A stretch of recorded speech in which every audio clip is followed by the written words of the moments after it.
کے گھروں میں جمعہ نہیں ہوتا. پاکستان کے علماء کی تحقیق یہ ہے کہ گھروں میں جمعہ نہیں ہوتا. ہندوستان کا معاملہ الگ ہے. ہندوستان کے جو ہمارے علماء ہیں ان کی تحقیق یہ ہے کہ اگر گھروں میں بھی ادا کریں, 4 سے کم بندے نہ ہوں اور اس گھر میں اذن عام ہو, اجازت ہو سب لوگوں کو وہاں جانے کی, جائیں بے شک 4-5, لیکن اجازت ہو تو وہاں جمعہ ہو سکتا ہے. ہمارے یہاں پاکستان میں بھی کچھ علماء اس کے قائل ہیں, لیکن بڑے علماء انہوں نے یہ فرمایا ہے کہ جب تک مساجد میں جمعے کی اجازت ہے پڑھتے رہے, اور اگر گورنمنٹ کی طرف سے کوئی پابندی آ جاتی ہے تو جیسی پابندی ہوگی اس پابندی کے اعتبار سے اگر ہمیں جمعہ نہیں پڑھنے دیا جائے گا تو ہم اپنے گھروں میں جمعہ کے دن ظہر کی نماز پڑھیں گے. تو اس کو ذرا آپ حضرات اپنے اندر رکھیں, لیکن دعائیں یہ کریں کہ ہم یہاں درس بھی سنیں, ہم یہاں جمعے بھی پڑھیں, ہم یہاں تراویح میں قرآن پاک بھی سنیں. جیسے ماشاءاللہ رات مجھے خبر پہنچ گئی تھی کہ آپ حضرات نے بڑے اہتمام سے ماشاءاللہ تراویح میں حصہ لیا, ایسے ہی آپ حضرات کوشش کریں. پھر دیکھیں کراچی کے حالات یہاں سے مختلف ہیں, سندھ میں بیماری کے حالات مختلف ہیں, پنجاب میں الگ ہیں, صوبہ پختونخوا میں الگ ہیں, کشمیر میں الگ ہیں. ہر ایک جگہ کا حکم. اب امریکہ کے مقابلے میں ہمارے بیماری بہت کم ہے, یورپ کے مقابلے میں ہمارے بیماری بہت کم ہے, اور ہم اس پر اللہ پاک سے اور زیادہ مانگیں, اور زیادہ توبہ کریں, اور زیادہ استغفار کریں, اور زیادہ اپنے آپ کو اللہ کے سامنے جھکائیں, عاجزی ظاہر کریں, صدقات دیں اور غریبوں پر خرچ کریں. جن لوگوں کو اللہ نے دیا ہوا ہے تو وہ یہ موقع ہے خرچ کرنے کا. انتہائی سفید پوش لوگ جو کسی سے مانگ بھی نہیں سکتے, ان کی خبر رکھنا یہ بھی میری آپ کی ذمہ داری ہے. یہ چند گزارشات تھی. اب آج سے یہ جو ہمارا درس چاہتا تو میں ہوں کہ بہت تفصیل سے دوں, اور تیاری بھی الحمدللہ کوشش کرتا ہوں پوری تفصیل سے, لیکن میرا دل چاہتا ہے کہ بہت لمبا نہ ہو. جو مضامین ضروری ہیں, جو تفسیر خلاصہ کے اعتبار سے اگر سارا ترجمہ کیا جائے تو 1.25 پارے کا یا 1 پارے کا ترجمہ کرنے کے لیے بھی تقریباً 2-2.5 گھنٹے چاہیے. اور قرآن حکیم تو اللہ پاک کی وہ کتاب ہے جو اللہ پاک نے 2 جہاں کے سردار پر جس فرشتے کے ذریعہ اتاری وہ فرشتہ فرشتوں کا سردار, اور جس جگہ پہ اتری وہ جگہ جگہوں کے اعتبار سے سب سے بڑی مکہ مکرمہ اور مدینہ منورہ, اور جس زبان پہ اتری وہ زبان عربی زبانوں میں سب سے بڑی, اور جس رات میں مکمل ہوئی وہ رات راتوں میں بڑی, اور جس ماہ مبارک میں قرآن پاک اترا وہ رمضان, شہر رمضان الذی انزل فیہ القرآن, وہ مہینہ مہینوں میں بڑا. تو یہ اس اتنی بڑی عظیم شان کتاب جسے اللہ پاک نے قیامت تک آنے والے انسانوں کی ہدایت کا سامان بنایا ہے, ہدایت کا ذریعہ بنایا ہے, رحمت بنایا ہے, شفا بنایا ہے, نصیحت کی کتاب بنایا ہے. اسے مجھ جیسا نالائق آدمی کیسے سمجھا سکتا ہے؟ اللہ سے مانگتا رہتا ہوں کہ اللہ پاک صحیح سمجھ عطا فرما, اور اپنی طرف سے وہ علم عطا فرما کہ جس کے ذریعہ صحیح رہنمائی لوگوں کی ہو سکے. تو میں بھی دعائیں کرتا رہتا ہوں, آپ حضرات بھی, میرے لیے بھی, اور اپنی اس جگہ کے لیے جہاں ہم اکٹھے ہوتے ہیں اس کے لیے دعا کیا کریں کہ اللہ پاک اس جگہ کو رشد و ہدایت کا مرکز بنائے رکھے. سب سے پہلے یہ دیکھ لیں کہ قرآن پاک کچھ مکہ مکرمہ میں اترا, کچھ مدینہ منورہ میں اترا. ہجرت سے پہلے جو اترا وہ مکہ مکرمہ, اور جو ہجرت کے بعد اترا وہ مدینہ منورہ.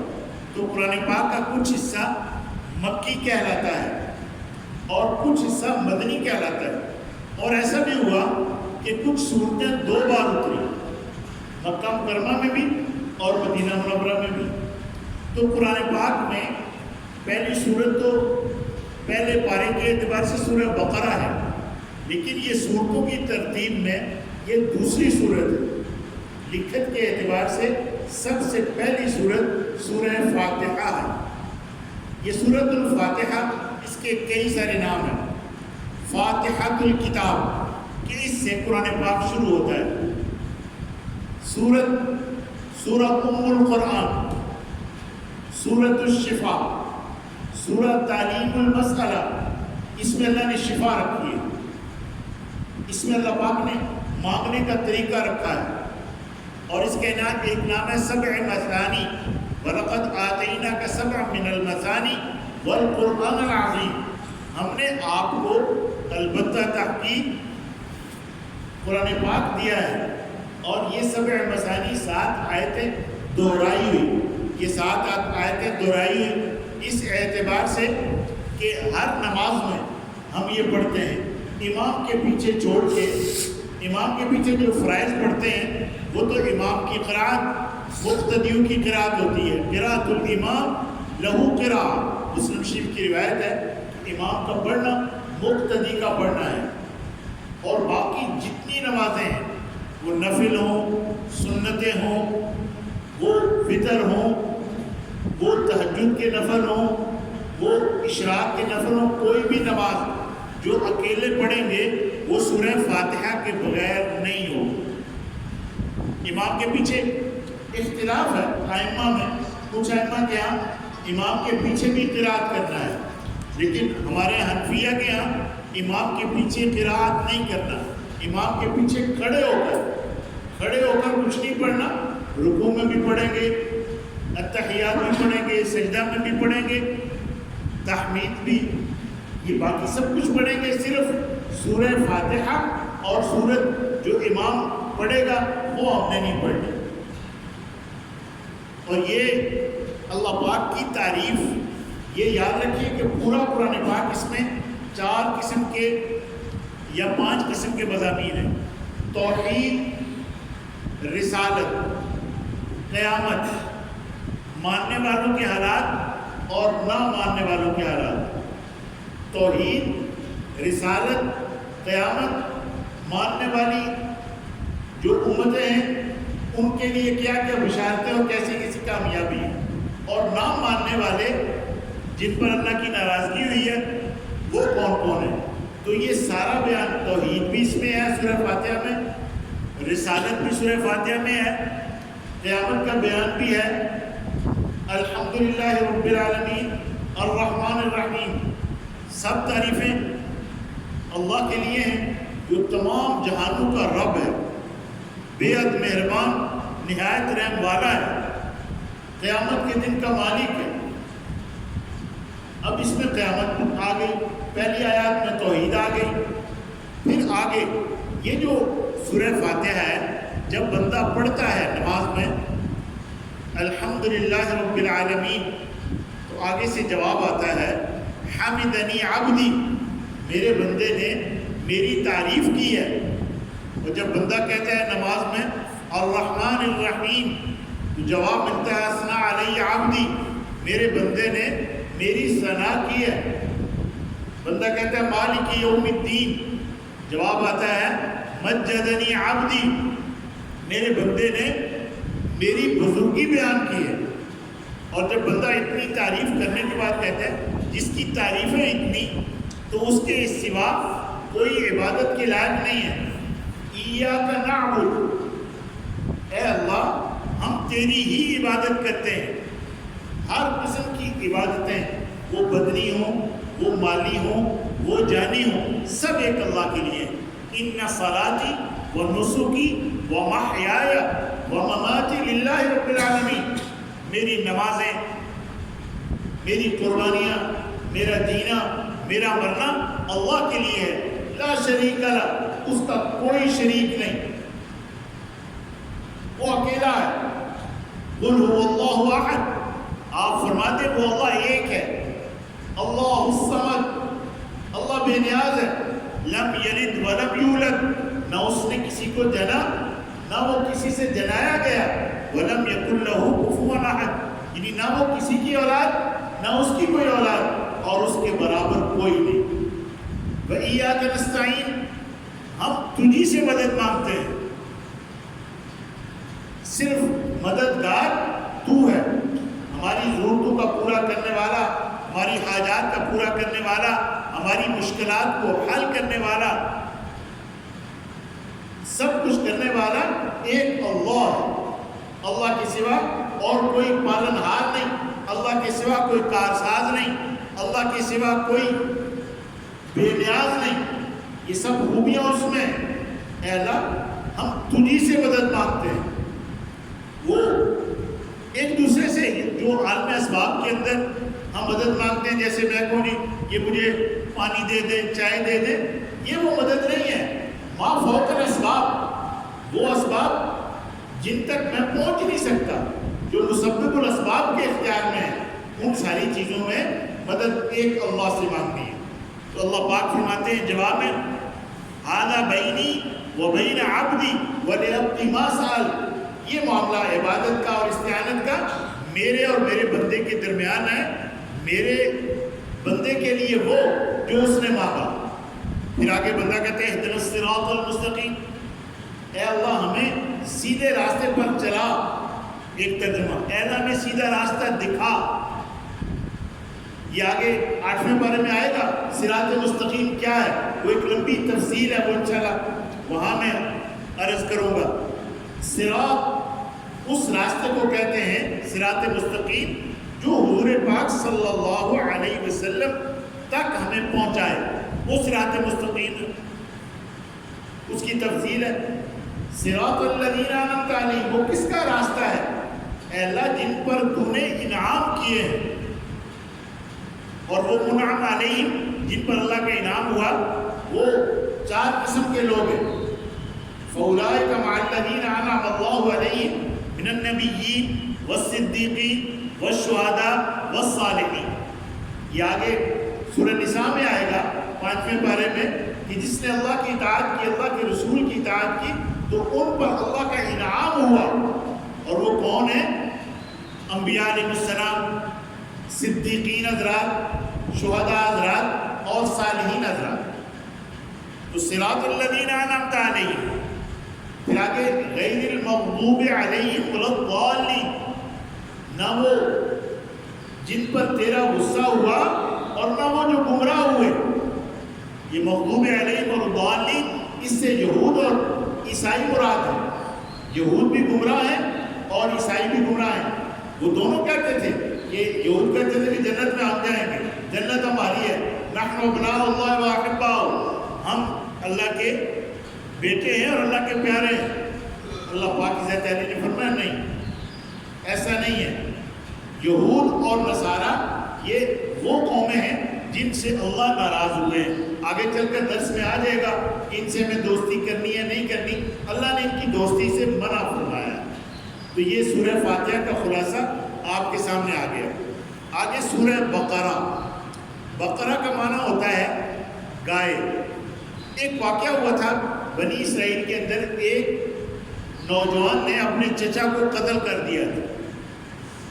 اب جب قتل کیا، ایسے وقت میں قتل کیا کسی کو پتہ ہی نہیں. اب کیسے پتہ چلے؟ اور معاملہ تھا اس میں مال کا. مال کے لیے لوگ کرتے ہیں. زر اور زمین یہ ایسی چیزیں ہیں جن پر عام طور پر نوبت یہاں تک پہنچتی ہے. اب جب اللہ پاک سے موسیٰ علیہ السلام کے ذریعہ انہوں نے کہا کہ اے موسیٰ اپنے اللہ سے پوچھ کے بتاؤ کہ اس آدمی کا قاتل کون ہے. اب وہ موسیٰ علیہ السلام کو اللہ پاک میں سے انہیں کہو گائے ذبح کریں اور اس کا گوشت اس میت کے ساتھ، مقتول کے ساتھ لگائیں، وہ بتا دے گا کہ کون میرا قاتل ہے.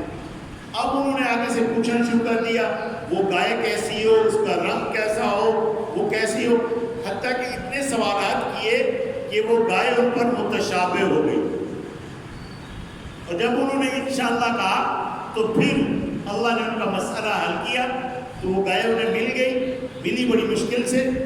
پھر انہوں نے اسے ذبح کیا اور اس کا گوشت اس مقتول کے ساتھ لگایا. تو وہ بول کے اس نے بتایا کہ فلاں شخص میرا قاتل ہے. تو یہ اس نسبت سے اس سورہ پاک کا نام سورۃ البقرہ ہے. اور یہ سنام القرآن ہے. ہر چیز کی کوئی اونچان ہوتی ہے، تو قرآن پاک کی جو اونچان ہے وہ سنام القرآن یہ سورہ بقرہ ہے. اور اس بقرہ کے اور بھی بہت سارے فضائل ہیں، من جملہ کہ حضور پاک صلی اللہ علیہ وسلم کو اللہ کے خزانوں میں سے جو خاص مہربانیاں کی گئی ان میں سورہ بقرہ بھی ہے، سورۃ الفاتحہ بھی ہے. اور جس گھر میں یہ سورہ بقرہ پڑھی جاتی ہے اس گھر سے جنات چلے جاتے ہیں. اہتمام سے سورہ بقرہ گھر میں پڑھیں، جنات شیاطین جن کے ڈیرے بھی ہوتے ہیں ان کے ڈیرے بھی ختم ہو جاتے ہیں. اور نہیں ہو سکتا تو پہلا رکوع اور آخری رکوع پڑھ لیا کریں. سورہ بقرہ میں شروع میں الف لام میم ہے.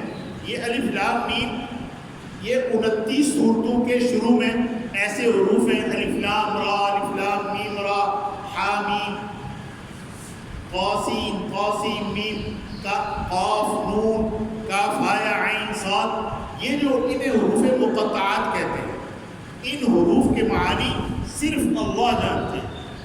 اس کا ترجمہ لکھا ہوتا ہے اللہ اعلم بمرادی، کہ ان کے مراد اور ان کے مفہوم کو اللہ جانتے اور کوئی نہیں جانتا. تو یہ سورہ بقرہ کے شروع میں الف لام میم، اللہ تعالیٰ ہمیں بتا رہے کہ تمہیں کچھ نہیں پتا، مجھے سب کچھ پتا ہے. پھر یہ قرآن حکیم لا ریب کتاب، اس میں کوئی شک نہیں، یہ اللہ کا فرمان ہے. یہ اللہ کے فرمان ہے، یہ اللہ کی پیاری پیاری باتیں. جس کا جی چاہے کہ میں اللہ پاک کی باتیں سنوں وہ قرآن پاک پڑھے، اور جس کا جی چاہے کہ میں اللہ پاک کو کچھ سناؤں تو وہ نماز پڑھے. تو یہاں شروع میں ارشاد فرمایا ہدی للمتقین، یہ اللہ سے ڈرنے والوں کے لیے ہدایت ہے. اور اللہ سے ڈرنے والوں کی خوبیاں کیا ہیں؟ وہ بن دیکھے اللہ کو مانتے ہیں.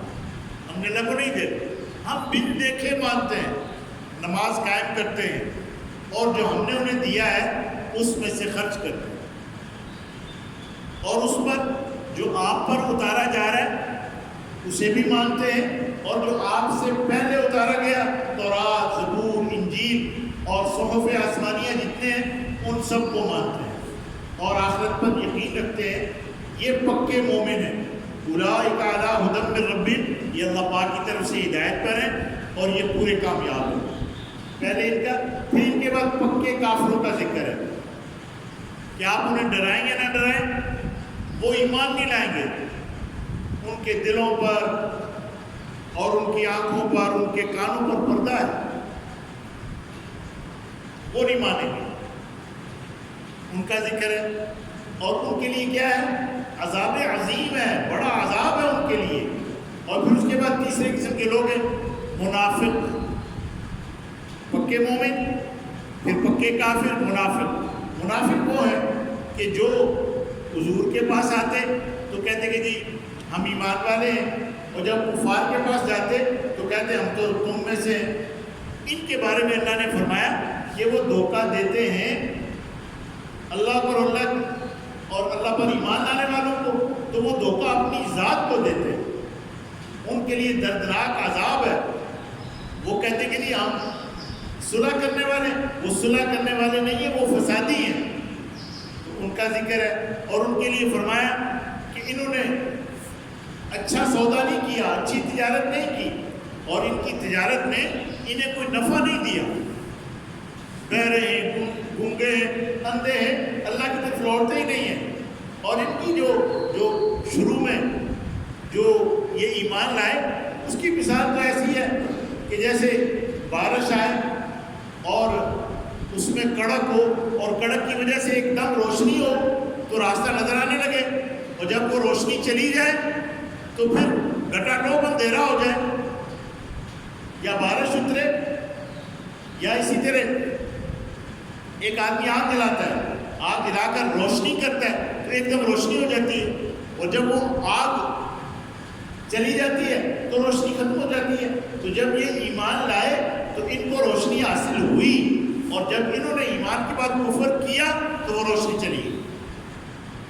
پھر آگے اللہ پاک نے اپنی عبادت کا حکم فرمایا کہ عبادت میری کرو، یا ایھا الناس اعبدوا ربکم الذی خلقکم، اس میں اللہ پاک کی توحید ہے۔ اور پھر اللہ پاک کی ذات عالی نے فرمایا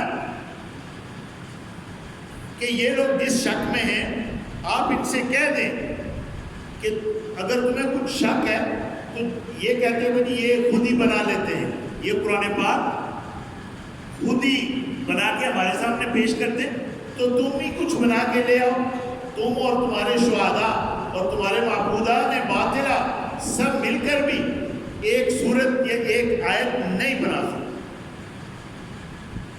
اگر تم اپنی کر سکتے تو کبھی نہیں کر سکتے۔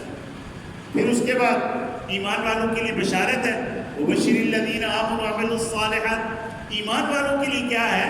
اللہ پاک نے جنتیں بنائی ہیں، وہ جنتیں جن کے نیچے سے نہریں بہتی ہیں، دودھ کی نہریں، شراب کی نہریں، شہد کی نہریں، صاف پانی کی نہر۔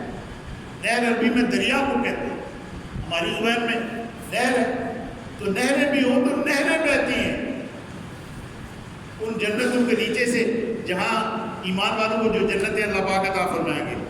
پھر اس کے بعد لوگوں نے اعتراض کیا کہ اللہ پاک یہ مچھر کی مثال کیوں دیتے ہیں؟ تو فرمایا اللہ پاک تمہارا پابند نہیں ہے، وہ مچھر کی مثال دے یا مچھر سے کسی کم کی، اور وہ جو بھی مثال دیتا ہے اس سے ایمان والوں کے ایمان میں پختگی آتی ہے، اور کافر اور فاسق وہ اس سے اور زیادہ گمراہ ہوتے ہیں۔ تو ارشاد فرمایا کہ اللہ نے تمہیں اس اللہ کے ساتھ کفر کرتے ہو جس نے تمہیں زندہ کیا اور پھر تمہیں موت دیتا ہے اور پھر تمہیں زندہ کرے گا اور پھر تم اس کی طرف لوٹائے جاؤ گے۔ اس کے بعد اگلے رکوع میں اللہ پاک نے آدم علیہ السلام کو اپنا خلیفہ بنایا، ان کی خلافت کا ذکر ہے، جس کو میں آپ اللہ کے خلیفہ ہیں۔ اب میں آپ غور کریں کہ میں آپ خلیفہ بن کے زندگی گزار رہے ہیں، مجھے آپ کو اللہ پاک کا خلیفہ بن کے زندگی گزارنی ہے، اللہ پاک کا کوئی حکم ہم سے ٹوٹے نہیں، اللہ پاک کی کوئی نافرمانی ہم سے نہ ہو۔ تو آدم علیہ السلام کو جب اللہ نے بنانے کا ارادہ فرمایا، اس سے پہلے جنات تھے، وہ جنات زمین میں فساد کرتے تھے، تو فرشتوں نے کہا جی کہ آپ انہیں بنا رہے ہیں کہ یہ زمین میں فساد کریں، خون بہائیں، اور ہم آپ کی تسبیح و تقدیس کرتے ہیں، عبادت کرتے ہیں، یعنی انہیں آپ نہ بنائیں۔ تو اللہ پاک کی ذات عالی نے فرمایا کہ میں جانتا ہوں تم نہیں جانتے۔ فرشتوں کو کیا پتا تھا کہ یہ اربوں تو ہم ہیں نا جی، اب آنے والے قیامت تک کتنے لوگ آئیں گے، اربوں کے اعتبار سے اس دنیا میں انسان بسیں گے، پھر اس کے لیے جو اللہ پاک کے ماننے والے ہیں ان کے لیے خوشخبری جنت کی ہے، ان کے لیے اللہ پاک نے جنتیں بنا رکھی ہیں، اور جو نہیں ماننے والے ان کے لیے جہنم ہے۔ اللہ نے جنت کو بھی بنایا ہے، جہنم کو بھی بنایا ہے، اور حدیث شریف میں آتا ہے کہ میرے ذمہ ہے ان دونوں کو بھرنا، اور میں دونوں کو بھروں گا۔ اللہ پاک نے آدم علیہ السلام کو کچھ نام سکھا دیے جو فرشتوں کو نہیں سکھائے تھے۔ فرشتوں کو حکم فرمایا سے سجدہ کرو، سارے سجدے میں گر گئے۔ ابلیس نے سجدہ نہیں کیا، وہ راندہ درگاہ ہوا، اس کا آگے ذکر کروں گا اگلے سپاروں میں انشاءاللہ۔ تو یہاں آدم علیہ السلام کو کہا کہ تم اور آپ تمہاری بیوی ہماری ماں حضرت حوا کو آپ کے جسم سے پیدا فرمایا، اور آدم علیہ السلام کو اللہ پاک نے خود بنایا۔ قرآن پاک میں آتا ہے کہ میں نے اپنے ہاتھوں سے، یعنی اپنی قدرت کے ہاتھوں سے بنایا ہے، اور آدم کے اندر اپنی روح جو اللہ کا امر ہے، اپنی روح پھونکی ہے۔ اور پھر جب فرشتوں نے سجدہ کیا، شیطان نے نہیں کیا، اس کے بعد پھر جنت کا رہنا دونوں کے لیے طے ہو گیا کہ جنت میں رہو، کھاؤ پیو، جو چاہو کھاؤ پیو، یہاں رہو۔ دیکھو یہ ایک درخت ہے، اس کے قریب نہیں جانا، اس کے قریب نہیں جانا۔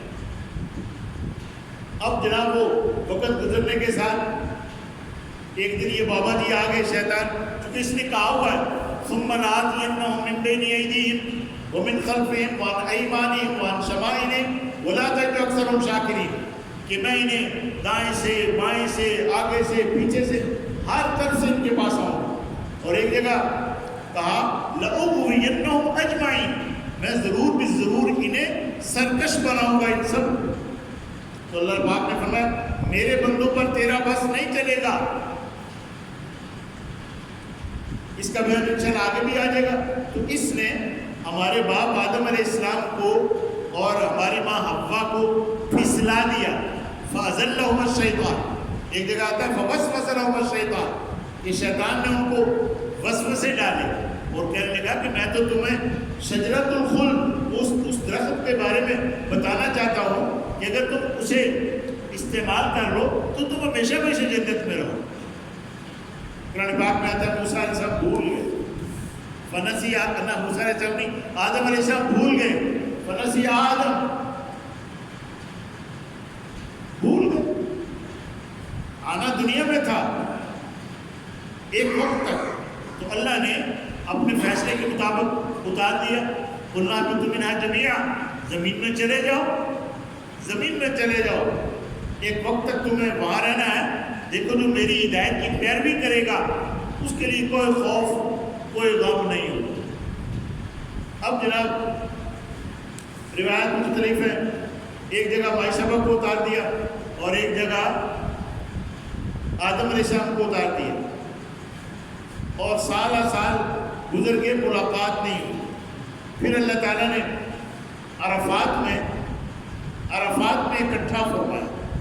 علماء فرماتے ہیں کہ آدم علیہ السلام اتنا روئے اپنی اس غلطی پر کہ آدم علیہ السلام کا رونا ساری امت کے رونے پر غالب آ جائے. تو یہ جناب ہمارے باپ آدم علیہ السلام بھولے تو ہم بھی بھول رہے ہیں. یہ جو نافرمانیاں ہم آج کر رہے ہیں، ان نافرمانیوں کو اللہ معاف کرنے والا ہے. اور کیا فَتَلَقَّى آدَمُ مِن رَبِّهِ كَلِمَاتٍ فَتَابَ عَلَيْهِ، آدم علیہ السلام نے اپنے رب سے بہت سارے کلمات سیکھ لیے تھے. ان میں یوں آتا ہے کہ جو دعا آدم علیہ السلام مانگتے تھے وہ یہ تھا رَبَّنَا ظَلَمْنَا أَنفُسَنَا وَإِن لَّمْ تَغْفِرْ لَنَا وَتَرْحَمْنَا لَنَكُونَنَّ مِنَ الْخَاسِرِينَ، اے ہمارے رب ہم نے ظلم کیا اپنی جان، اگر تو ہمیں معاف نہیں کرے گا تو ہم نقصان میں چلے جائیں گے. اس لیے ہمارے علماء فرماتے ہیں کہ یہ بہت بڑا استغفار ہے. ربنا ظلمنا انفسنا وان لم تغفر لنا وترحمنا لنكونن من الخاسرین. ایک یہ اور ایک یہ جو سورہ بقرہ کے آخر میں ہے ربنا لا تؤاخذنا ان نسینا او اخطانا ربنا ولا تحمل علينا اصرا كما حملته على الذين من قبلنا ربنا ولا تحملنا ما لا طاقة لنا به واعف عنا واغفر لنا وارحمنا انت مولانا فانصرنا على القوم الكافرين. یہ اپنی دعاؤں میں جو ربنا کی دعائیں قرآن پاک میں ہیں، ان کو بہت زیادہ اپنی دعاؤں میں اللہ پاک سے مانگنا چاہیے، دعائیں مانگنی چاہیے. اور خصوصاً ان دنوں میں جن دنوں میں یہ وبا پورے پاکستان میں اور پورے عالم میں ہے، تو ان دعاؤں کو بہت زیادہ مانگنا چاہیے. ربنا ظلمنا انفسنا بھی اور ربنا لا تؤاخذنا سورہ بقرہ کی بھی. اور اللہ پاک کی ذات عالی پر یقین کرتے ہوئے اعمال کے ذریعہ یہ جو ہماری زبانوں پہ چڑھا ہوا ہے نا جی کہ کرونا سے لڑنا ہے، کرونا سے لڑنا ورنہ نہیں ہے، کرونا سے بچنا ہے. کرونا سے بچنا ہے، احتیاط کرنی ہے. اور دعاؤں کے ذریعے، صدقات کے ذریعے، رشی میں آتا ہے دعوا مرضاکم صدقہ، اپنے بیماروں کا علاج صدقے کے ذریعہ کیا کرو. تو صدقات بھی دیں، خیرات بھی دیں. اللہ تعالیٰ آپ حضرات کو بہت زیادہ قبول فرمائے. سوا پارے کی میں نے تیاری کی ہوئی تھی لیکن پاؤ ہوا، تو کوشش کیا کروں گا جتنا ہو جائے. اگر پورا ہو گیا تو ٹھیک، نہ پورا ہوا تو جتنا ہو گیا اللہ پاک اس میں ہمارے لیے برکت ڈال دے. اور اللہ پاک کے یہاں تو وہ کسی کو ایک سجدہ ہی، وہ جو جادوگر تھے نا موسیٰ علیہ السلام کے مقابلے میں آئے تھے، ان کا ایک سجدہ بس اور کچھ نہیں ہے، ایک سجدہ. اور وہ اتنا بڑا سجدہ بنا کہ ہمیشہ کے لیے جنت. اللہ تعالیٰ ہماری عبادات کو بھی قبول فرمائے. جو صحیح کہا ہے اللہ پاک اسے قبول فرمائے, جو غلطی ہو گئی ہے اللہ پاک اسے معاف فرمائے. الحمدللہ رب العالمین والعاقبۃ للمتقین والصلاۃ والسلام علی سید الانبیاء والمرسلین. اے اللہ پاک ہم سب سے راضی ہو جائے. اے اللہ پاک اس وبائی مرض کو پورے عالم سے ختم فرما, خصوصاً امت مسلمہ کو اے اللہ پاک اس سے محفوظ فرما. اے اللہ پاک ہماری مساجد کو آباد فرما, ہمارے دینی مدارس کو آباد فرما, ہمارے قرآنی مکاتب کو آباد فرما. اے اللہ پاک ہمیں عبادات سے محروم نہ فرما. اے اللہ پاک ہم سب سے راضی ہو جائے. ربنا تقبل منا انك انت السميع العليم وتب علينا انك انت التواب الرحيم وصلى الله على النبي الكريم برحمتك